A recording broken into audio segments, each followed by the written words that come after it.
Yeah, hi everybody, can you hear me? Just two more things about myself. I work in Amazon Web Services, and my wife and my three daughters, they have Estonian citizenship. I don't have, so that's also a very interesting reason for me to come here. I'm really excited to be in Estonia. I heard so much about your digital innovation and that you can actually buy a house today really paperless and only digital, so it's really cool. I want to talk to you today about our culture of innovation. This is, something that we have developed after customers have been asking us how we actually organize for innovation. So I'm going to, pass on that knowledge to you. Of course, we always say this is something that works for us. It's not necessarily the best way. There are many ways to organize for innovation. And I wanted to start with a short film. It's not about me on towers and stuff and trees. A quick one. 4 years ago, we started to wonder, what would shopping look like if you could walk into a store, grab what you want, and just go? What if we could weave the most advanced machine learning, computer vision, and AI into the very fabric of a store so you never have to wait in line? No lines, no checkouts, no registers. Welcome to Amazon Go. Use the Amazon Go app to enter. Then put away your phone and start shopping. It's really that simple. Take whatever you like. Anything you pick up is automatically added to your virtual cart. If you change your mind about that cupcake, just put it back. Our technology will update your virtual cart automatically. So, how does it work? We used computer vision, deep learning algorithms, and sensor fusion, much like you'd find in self-driving cars. We call it Just Walk Out technology. Once you've got everything you want, you can just go. When you leave, our Just Walk Out technology adds up your virtual cart and charges your Amazon account. Your receipt is sent straight to the app, and you can keep going. Amazon Go. No lines, no checkout. No, seriously.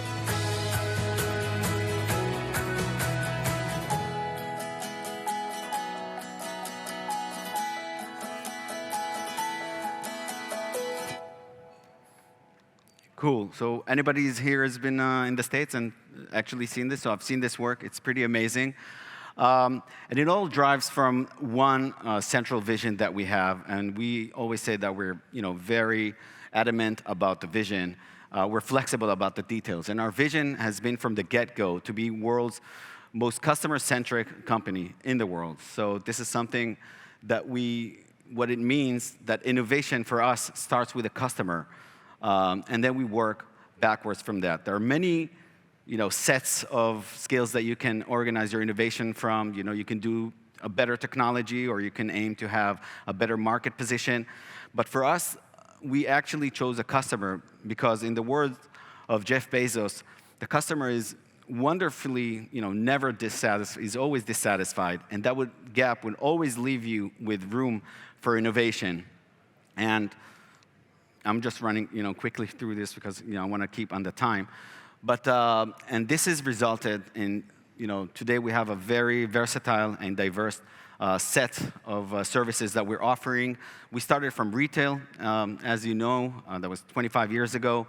But again, the passion and the vision was always to satisfy our customers. And then we went on and built Amazon Web Services. I hope that some of you know it, being from the startups. And that was a totally different mission. But again, it came from a pain point of customers. And we felt it ourselves as well, where you wanted a faster, quicker way to deploy your technology. We also have devices, where we sell Echo and Alexa and Kindle. And we're going to talk about that later. Streaming content and consumables as well. You can go just like a Whole Foods and buy your retail. And we have the physical retail. So all that looks very, not connected. And many people ask me, what's your next move? And my answer is always, it's connected to the fact that they're all came from, from the customers, from you. And when you felt there was a need, we went out there and tried to fulfill that need on the higher standards that we can. This is what we call the flywheel, the growth flywheel. And what it actually depicts is how we build our business, how we close the loop around durable needs. And durable needs are the ones that we think are never going to change for customers. So for example, in the retail business, and this is supposedly it's been sketched by Jeff Bezos on a napkin some more than 20 years ago. And this shows that at the center of the growth, around it, we want to have wider selection as much as we can. We want the customer experience to be absolutely amazing. We want lots of traffic. And then we think, once you have that, sellers will come in. And once we have more sellers, we will have more selection. And we'll have better customer experience because you get more of what you were looking for, and so on. And through that, and through this big scale that we're working on and trying to achieve, we can lower the cost structure, and then we lower the prices, and that leads to, guess what, better customer experience, and that's how we turn the flywheel. So if you look at it on durable needs, we're asking the questions, what are the things that you will never get, you will never ask us to remove? We don't think that in 20 years from now you're going to say, oh, look, Amazon is great, but the delivery time, if you can make it, 7 days instead of 1 day, that would be great. Or if you can say, if it could be a little bit more expensive. So these are durable needs. For AWS, for Amazon Web Services, of course, it's a breadth of services, so that's where we're always adding on more services. We're lowering the cost for the customers, and we're just giving a great deployment experience. So how do we actually do that, and how do we organize for innovation? I'm going to talk now I'm going to touch about the four aspects, and when I go through them, now that you're grounded to the fact that we are customer-centric, how that customer-centric approach goes through that, weaves through these four elements that I'm going to talk to you about now. You will notice that they are, interdependent, and they rely on each other, and they're overlapping, and you can't have one without the other. So let's start. Culture. When we talk about culture, we talk about the people, and I think you've probably heard that today. And one of the things that we're looking for is people that are builders, people that are actually looking at what's wrong in the process, and then they think how they can fix it. And you need to have a set of unifying values and beliefs in order to get people to work together in order to create innovation and take it to the edge. One of these values, at the core of the values, is our leadership principles. These are leadership principles that were built over time. They're not, written in stone, but we wrote them over time. We can sometimes change them. For example, in 2015, we added learn and be curious, which is a very important leadership principles. And only in the past 2 years, we added 2 more, which is success and scale, bring wider responsibilities, and also to be Earth's most customer-centric employer. So if anybody here wants to work for Amazon, we have that mission for you. But you will also notice as you read those, if you read them in details, you will see that these are, sometimes there's a tension between them. For example, how do you insist on the highest standards, but you're also biased for action, for example? I had a decision I had to make, like last year. I brought a program, an educational program, and ideally we want to work with the Ministry of Education. But I also wanted to work really, really fast and start this program and have as much more as young learners on the program. So I took a calculated decision, and I balanced between these two leadership principles, LPs, and I decided to go with a network partner, which is not the highest standards, because we prefer to go through the educational system, but we want to achieve a speedy result. I'll just take a look at 2 leadership principles. One of them, because we're talking about innovation here, is invent and simplify. If you read it carefully, we do expect our leaders to look around the corner and think about what they can invent, right? We don't encourage the attitude of them not invented here. On the contrary, as we do new things, we accept that we may be misunderstood for a long period of time. And let me give you an example. So when we first launched the Kindle, do you know what you know Kindle? Does anybody here use Kindle? Yes. Oh, great. So that's an ebook. When we first launched it, people didn't get. They said, no, that's not going to work. People are going to want their books. They want to go to the library. They want to take it out. But again, we were very stubborn on the vision and flexible on the details.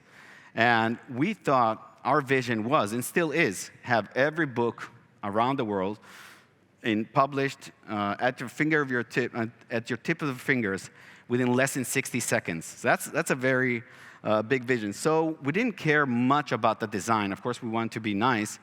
But today, I mean, you can see this. I got it in my back pocket. You know, I read during the breaks, during wherever I can, and I do my reading. And, you know, that's a willingness to be misunderstood for a long period of time. Another great example is AWS, Amazon Web Services. When we first launched AWS, when we first went to a whole segment of new set of customers who aren't on the retail business, who aren't consumers, Wall Street was looking at this and said, hey, mind your own business. Go serve customers. Go be profitable on Amazon, which was never our mission. The mission was not to be profitable.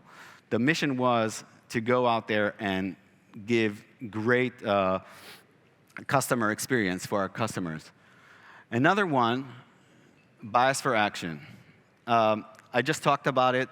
Many decisions and actions are reversible, and they don't need too much diving deep. So we can go in there. What we say to our leaders, and again, we expect everybody to be leaders, you know, every one of you as well, you know, is that you can take a good decision based on 70% of the data. You don't need to wait for 90% of the data. And if you're doing that, your business is probably moving too slow. And a good mechanism to understand where we can go fast and where we have to kind of like step back and really dive deep is the concept of a one-way door or two-way door. So we think about one-way door as an irreversible decision that has a long-term impact. For example, building a region. You know, we announced 8 more regions. That takes lots of calculation and lots of data that we need to put on the table with very wide array of aspects. You know, the energy, the sustainability aspects, the government policies, etc. So we can't be very light on that. But a two-way door is a decision like, let's have a new product, let's have a new service, let's have a new button, let's go on a new educational program. Even if we're going to fail, at least we had a good learnings from that failure. Either way. The next element that we're talking about is mechanism. So we can have great people, and you know they're great builders, and they know their stuff, and they already have good intentions. But in order for the intentions to turn them into a good operating experience, you would need a good mechanism. And a mechanism is a process where you input something and then you have a good output. A good example is the Handen cord. Is anybody familiar with that term? So the Handen cord, and this is something we applied into Amazon, is actually something that was invented in Toyota. Whenever there was a failure in the process of making a car, which is a very expensive process, instead of giving a recall to all of the 20,000 cars from that batch, any employee can actually put the cord. It's called the Handen cord because the CEO was Hendon. And we use that as well for our customer experience, for customer service. If a sales representative sees that there's a defect product, instead of sending thousands of defect products to customers, he can just pull it off our marketplace. So that's the hallmark, actually, of Amazon's mechanisms, and what drives innovation is our working backwards mechanism. So working backwards is taking a look at the final step, how the product or how the service or how this decision is going to look like at the end of the day, and then working backwards from there. And we have a good set of artifacts in order to create that working backwards process. the first thing we want to know before we go on that journey is, who is the customer? Who are you trying to serve? Sometimes you think, tech department can think, oh, that's a great idea. They go and, they create the process of creating the product or the technology, and then they throw it to the marketing. And then the marketing would look at it and say, hey, that's not going to work. We did our research. So we're trying to, all of us, be aligned, and we do that through this mechanism. The first thing we do is ask 5 questions. And that can take, that's deceivably easy. It could take 20 seconds, or it could take 20 weeks to answer these 5 questions. Who's the customer? What's the clear benefit for him? What's the opportunity? What are his needs? What kind of experience is he going to gain? Once you have all that figured out, you can go out and start working backwards on the artifacts. And we're very firm believers in Amazon on the written letter, the written word. We say that a good idea can be missed by a medium speaker and vice versa. So a good presentation and a good speaker can convince in a very medium idea. But when we write things down, we force ourselves and we force whoever brought in the idea to be very specific about what the product is going to look like and how it's going to affect the customers. And it's not just about, so what we do is write a PR, a press release. It's internal one. It's nothing that we launch outside. But people, when they write the PR, it really looks like a PR, announcing today Alexa, announcing today Amazon Prime, 2-day delivery, Hendon, Washington, wherever it is. And we actually put in a customer quote. It's a fictitious quote, but a real PR. And we add to that FAQs, most common questions. We add to that external FAQs, like how is it going to work? What is it going to do for me? How much is it going to cost? Will it be available in my region? Et cetera. And we also ask internal ones, like what does it mean for our sales process? What does it mean for our supply chain? So we're really trying to be as figurative as we can. And we add to that visuals. And the visuals could be just a sketch. As the more we progress with the process, the more, the higher fidelity the visuals will have, until we have an actual brochure that will go with it just before we announce a product. During this time, you can expect anybody who worked for Amazon. I don't know if there's any Amazon employees here, but anybody who works knows that the writing process is very iterative. It takes a long time, and your first reading, whatever great of a writer you think you are, you're going to have many rejects, and that's great. That's what makes it perfect. And that looks like lots of work, right? Working backwards looks like a lot of work. Instead of just going out there and starting to develop, you have to do all that before you do that, and it's much more work than you think. It's a lot of work, but it saves an awful lot of work down the line when we release the product. We talked about. Finally, you also need architecture, right? That's what we're all here. That's what we're all about. So you have great people. They have good mechanism. They need to have good technology to support that. And what helped us in Amazon is the fact that 20 years ago, we were working like all the companies back there on a monolith, gigantic kind of like central service for technology. And that's what today, that's what one of our services, the EC2, looks like. We took all that and we decoupled the services and we hardened the API so the data and the information can only be reached through hardened APIs. But that way, every developer in the company or anybody can go and reach a microservice that they need. And this way, you have complete flexibility and independence for teams to work. So this is a shift from full service. Back in the days, I had a startup company. We needed a server. We'd go to IT, or I go to procurement and go to CFO, whatever. And then would ask him, how much would it take me to test this service? And he would say, it would take 12 weeks. And I would wait patiently. Today, you just go out there. You can spin up on our AWS, and all of you as well can do that, thousands of servers within minutes. So that's a huge shift. And what that gives, it lower costs. It actually lowers the cost of failure because you can just go out there. If it doesn't work, you can shut it down. It's much quicker. You can experiment much more often. And we can actually deploy and scale much wider. And another important element of that is, this is Andy Jassy, he's our CEO. He has a saying that there's no compression algorithm for experience. The fact that we served so many millions of customers around the world, and any use case imaginable, at the end of the day, it plays for anybody who develops on this kind of platform. And I'll just finish off with the organization. So, like I said, we hire builders and we hire people who want to innovate and are looking around the corners in order to innovate. They have the mechanisms. How do they organize to do that? And one concept that we have is a 2-pizza team. All right? You can have a Saku beer next to it.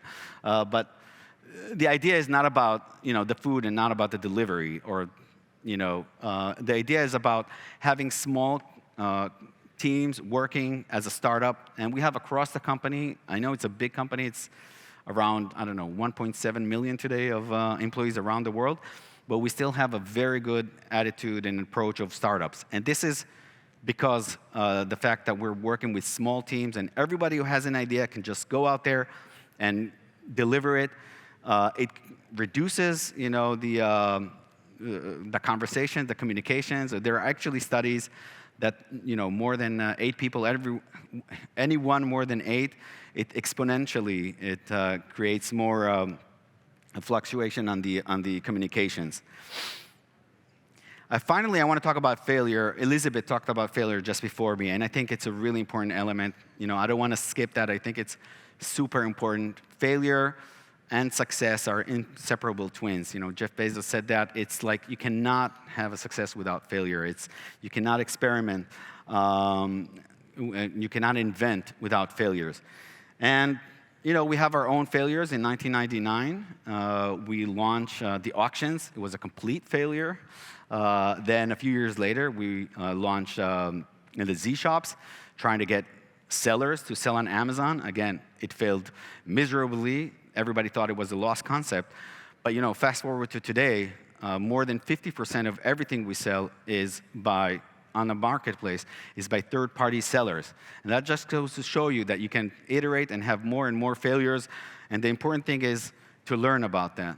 And you see Jeff holding a phone in his hands. It's not an iPhone. It's not an Android. It's an Amazon Fire, which was, again, a colossal failure, which we had to write off a year later for $170 worth of inventory. But all that knowledge didn't go to waste. It went to develop new devices like Alexa, like Prime, all of them. So I touched the 4 pillars. I hope you understand they're all connected. They're all overlapping. They're all interdependent. You can't have one without the other. And I hope you understand, you understand that. If you want to learn more about the Amazon culture of innovation, you can reach out to us, to me directly, I'm on LinkedIn, to our people here in Estonia, in Tallinn. And we have, based on what you need, we have kind of like the next step. Thank you. You can maybe QR this and give us your input. Round of applause for Yaron. Thank you, sir. Dang, you Amazon guys have a feedback form even for the speech. That's nice. For everything. That's good. We got to move on, but real quick, I just want to ask you real quick. AWS was one of the really early things. If we think of when you showed us those, how did Amazon? I get that it fits into this process that you described of innovation. Nevertheless, AWS still seems drastically different to everything else. How did that, is there some insight you've real quick got for us about how you just moved into something really, even though the values are still the same, it's really quite different? Right. So I think maybe the 3 main differentiators that customers tell us about AWS. So first of all, really, we developed it in 2006 after a decade of operating a large-scale web service application. Then we realized there's a whole new segment of users that can use it, which is you guys, the tech users, the enterprise, the industry, the governments. And we remained different, I think, because of the fact that we're pioneers. We're trying to experiment and bring out new things to the market. We were pioneers back then. We're still pioneers today. The pace of innovation, if you look at the features that we celebrate every year, we started with 80 new features in 2011. Last year was 3,048. So it's like a big amount of innovation coming in. And again, the culture. I presented you some of the culture. Our culture is different. We're absolutely customer obsessed. So that's what I'm hearing from customers. I'd love to hear from you as well. Nice. Yaron, thank you very much for your time. One more round of applause. Thank you, guys.